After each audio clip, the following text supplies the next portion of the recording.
오늘 이제 창세기 말씀을 우리가 함께 읽었습니다. 이 창세기 19장의 말씀은 우리가 너무나 잘 알고 있는 말씀이죠.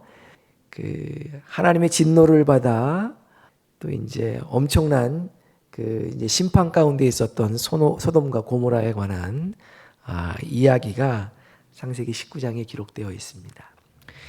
우리 그리스도인 기독교인의 시작은 우리 이제 특별히 사람 편에서 봤을 때 어디에서 시작될까? 어디에서 시작된다고 생각하십니까? 회개에서 시작이 되겠죠. 이제 회개 가운데에 우리가 이제 회개하고 주 예수를 믿으면 하나님 아버지께서 성령을 영생을 선물로 주시는 줄로 믿습니다. 그래서 이제 우리 신앙인의 시작은 이제 구원에서 우리가 이제 예수 믿고 구원받는 데서 시작된다라고 할 수가 있고요. 그 구원을 우리 인간의 편에서 봤을 때 그 구원의 시작점이 무엇으로부터 시작될까라는 생각을 해보았을 때 그것은 회개에서 시작된다라고 이야기할 수 있을 것입니다. 자, 그렇다면 회개라고 하는 이 말이 어떠한 의미를 가지고 있는가 잘 알고 계시죠? 회개라는 말은 이제 헬라어 메타노에어라는 그러한 말을 번역한 것입니다. 그러니까 이제 우리가 신약 성경에 보면 세례 요한 그리고 예수님께서 회개의 말씀을 선포하시죠. 회개하라 하나님 나라가 가까웠느니라 라는 말씀을 선포하는 것을 우리가 볼 수 있는데, 여기서 회개하라 라고 하는 말은 헬라어 메타노에오를 번역한 말이다, 이제 그렇게 말씀드릴 수 있습니다. 그런데 이 회개라는 말처럼 사실은 우리가 신앙생활 속에서 많이 오해가 되어지고 있는 단어, 이제 말 또한 없지 않는가라는 생각을 해보게 됩니다. 회개를 우리가 흔히 뭐라고 생각해요? 회개를 눈물이라고 생각하시는 분들이 있어요. 그래서 우리가 이제 뭐 간증을 하거나 우리 성도님들과 이제 대화를 할 때에 나 그때 그냥 엄청나게 눈물 많이 흘렸어. 이제 그렇게 이제 이야기하는 것으로 내가 이제 회개했다라고 하는 말을 대신 이제 하는 것을 우리가 이제 종종 말하고 들을 수가 있습니다. 이제 회개가 이제 많이 눈물로 이제 오해되는 경우가 있지 않는가라는 그런 생각을 해보게 됩니다. 또 어떤 경우는 회개를 반성이라고 이제 생각하시는 분들이 또 많이 있는 것 같아요. 반성. 내가 곰곰이 생각해 보니까 뭐 잘못된 것 같아. 잘못한 것 같아. 뭐 이제 이러한 생각 속에서 회개를 이제 반성과 동일한 의미로 생각하는 것이 아닌가라는 생각을 해보게 됩니다. 이제 우리가 신앙생활하면서 이 회개를 말씀드린 것처럼 눈물, 반성 또는 후회, 그러지 말았어야 되는데 왜 그랬을까? 뭐 이제 이러한 말들과 혼돈하여 생각하고 또 말하고 듣고 하지 않는가라는 생각을 해보게 되는데, 이러한 말들은 회개의 본질적인 의미와 사실은 아무런 상관이 없습니다. 물론 아까 말씀드린 것처럼 회개할 때 눈물을 흘릴 수도 있어요. 그리고 회개할 때에 반성이 곁들여질 수도 있습니다. 그리고 회개할 때에 우리의 잘못된 행실에 대해서 통회자복하는 마음으로 후회할 수도 있어요. 그런데 중요한 거 한 가지, 우리가 회개, 그리스도인의 시작, 신앙의 시작, 구원의 시작을 회개라고 했을 때 이 회개가 어떤 의미를 가지고 있느냐? 가장 중요한 것은 회개는, 다 같이 따라하겠습니다. 회개는 방향을 바꾸는 것이다. 방향을 바꾸는 것이다. 제가 이제 몇 번 말씀을 드린 적이 있는데요. 회개란, 자, 이쪽을 향해 가던 사람이 어떻게 해요? 방향을 바꿔서 180도 방향을 바꿔서 이쪽으로 가는 것, 반대 방향으로 가는 것. 그러니까 돌이켜서 방향을 바꾸어 가는 것이 뭐예요? 회개이다. 그러니까 여기서 놓쳐서는 안 되는 게 있어요. 그게 뭐냐면 우리가 눈물을 흘리지 않아도 후회를 하지 않아도 내가 이렇게 가고 있었어요. 근데 다시 말해서 내가 세상을 사모하여 세상을 향해 나아가고 있었어요. 근데 하나님의 말씀을 듣고 이것이 잘못되었구나 라고 생각하여 눈물을 흘리지 않고도 후회를 하지 않고도 내가 세상을 향하던 나의 발걸음, 나의 방향을 돌려서 하나님을 향하여 하나님을 앞으로 나아간다고 한다면 그것이 바로 뭐예요? 회개다 라고 하는 것입니다. 우리가 아무리 많이 눈물을 흘리고 반성도 하고 후회도 해도 뭐예요? 계속 세상을 향해 나아가고 있으면서 눈물을 흘린다면, 세상을 향해 나아가면서 내가 이러면 안 되는데 라고 후회를 한다고 해도, 세상을 향해 나아가면서 맨날 반성을 한다 해도 그것은 회개가 아니다 라고 성경은 우리에게 말씀하고 있습니다. 그래서 세례 요한은 우리에게 뭐라고 이야기하고 있냐면 회개하라, 하나님 나라가 가까웠느니라 라고 말씀하시면서 너희들은 회개에 합당한 무엇을? 열매를 맺어야 한다.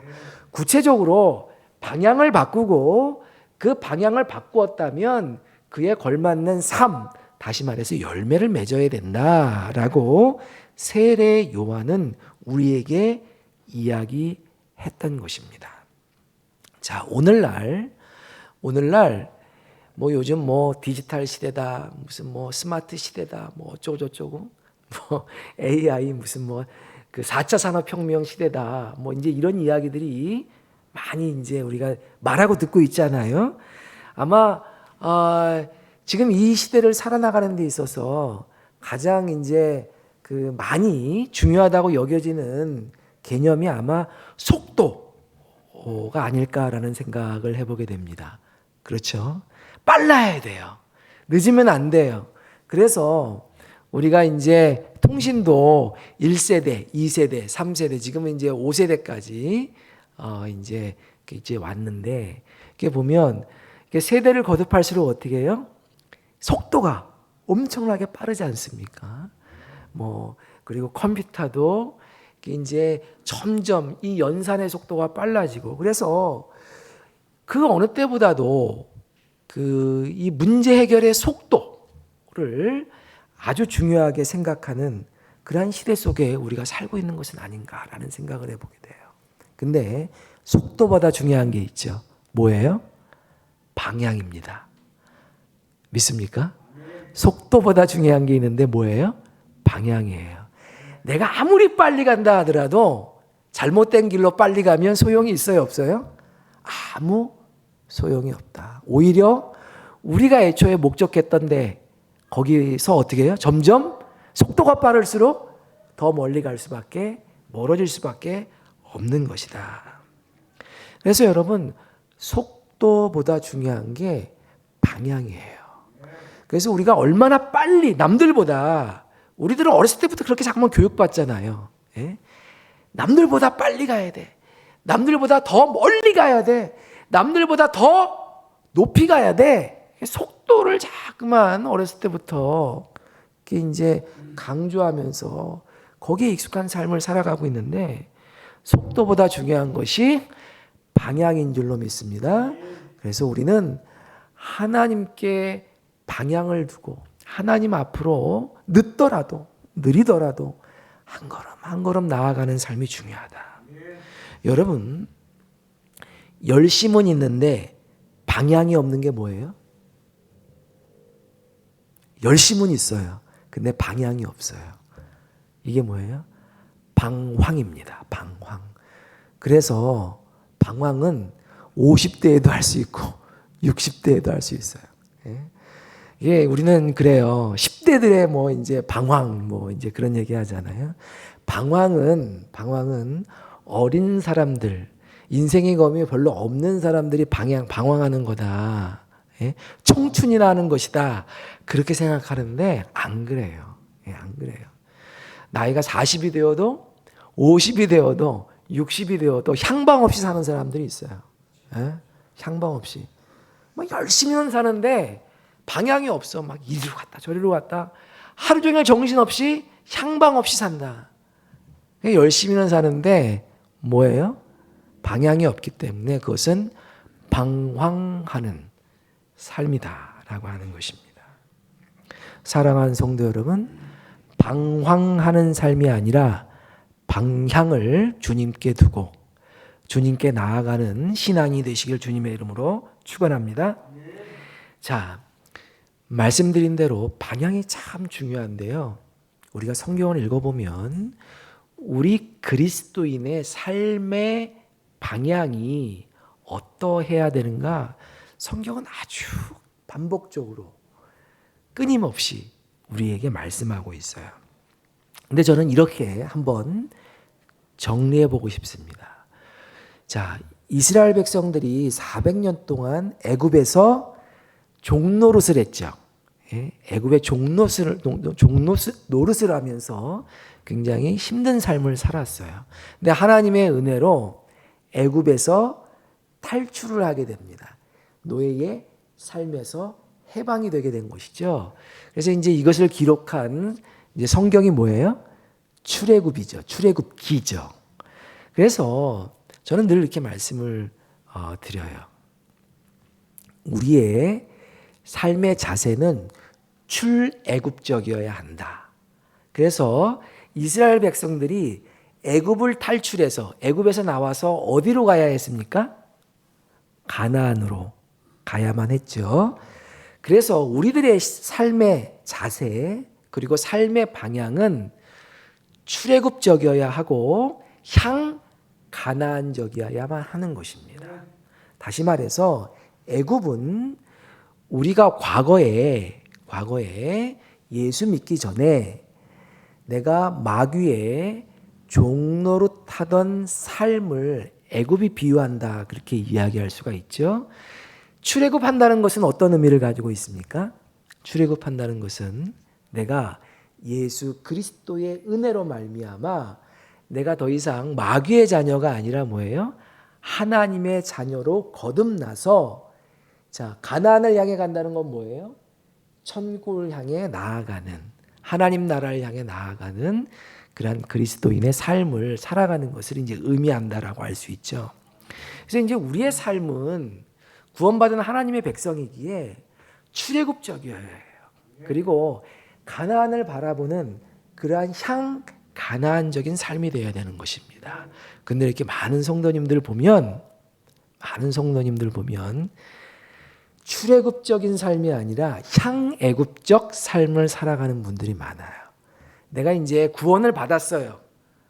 내가 이 세상에서 마귀의 자녀로 살아가다가 하나님의 은혜로 신분의 변화가 생겼죠. 하나님의 자녀가 되었어요. 그러면 천국 시민으로 천국을 바라보면서 이렇게 살아가야 되는데 자꾸만 뒤를 돌아보는 거예요. 야, 내가 옛날에 저렇게 젊었을 때에 세상에서 놀 때가 좋았는데 라고 하면서 뒤를 자꾸만 바라보는 것이죠. 그러니까 세상을 바라보는 그런 삶, 향애굽적인 삶을 사모하시는 분들이 종종 있더라라고 하는 것입니다.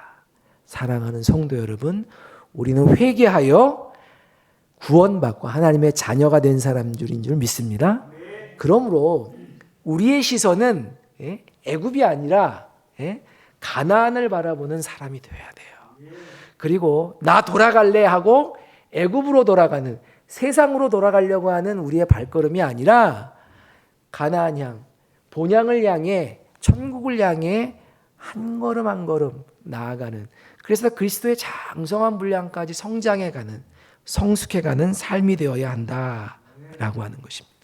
뒤를 돌아보는 것, 방향을 바꿔서 뒤를 돌아보는 것, 심지어 거기로 나아가는 것, 이것은 정말 우리 그리스도인들이 해서는 안 되는 삶의 자세요, 삶의 모습이다라고 하는 것입니다.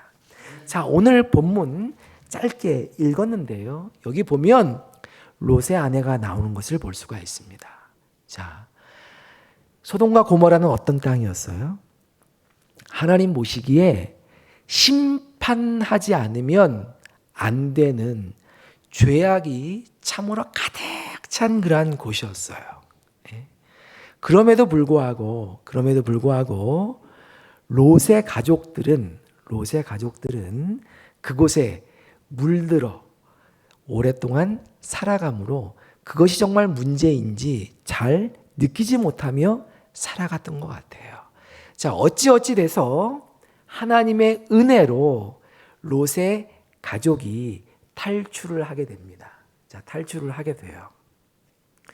자, 우리가 성경을 그냥 평면적으로 보면, 야, 이렇게 죄악이 관영해 있는데, 이렇게 참으로 아주 하나님이 심판하지 아니할 수 없는 엄청나게 정말 엉망진창인 그러한 곳인데 왜 거기에 미련을 둘까라는 생각을 할 수도 있는데요.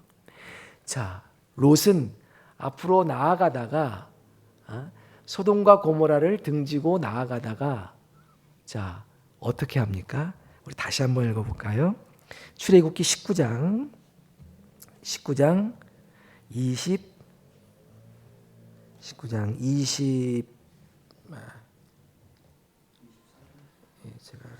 24절 말씀을 우리 같이 26절만 읽어보겠습니다. 26절 같이 한번 읽어보죠. 시작. 롯의 아내는 뒤를 돌아보았으므로 소금 기둥이 되었더라. 자, 애굽을 나오듯이 지금 죄악에 간영한 땅 소돔과 고모라 땅을 나오고 있는 상황에서 롯의 아내는 그곳에 미련을 버릴 수가 없어서 어떻게 했다는 거예요? 뒤를 돌아봤다고 하는 것이죠. 자, 뒤를 돌아보지 마라. 결코 뒤를 돌아봐서는 안 된다라는 하나님의 엄중한 경고가 있었음에도 불구하고 롯의 아내는 뒤를 돌아봤고 하나님의 심판으로 소금 기둥이 되는 참으로 안타까운 최후를 맞이할 수밖에 없었다라고 하는 것입니다.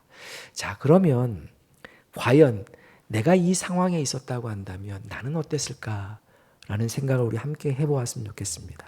지금 이 지역이 우리 미사 이 지역이 이 강동구 미사 이쪽에 주로 사시죠.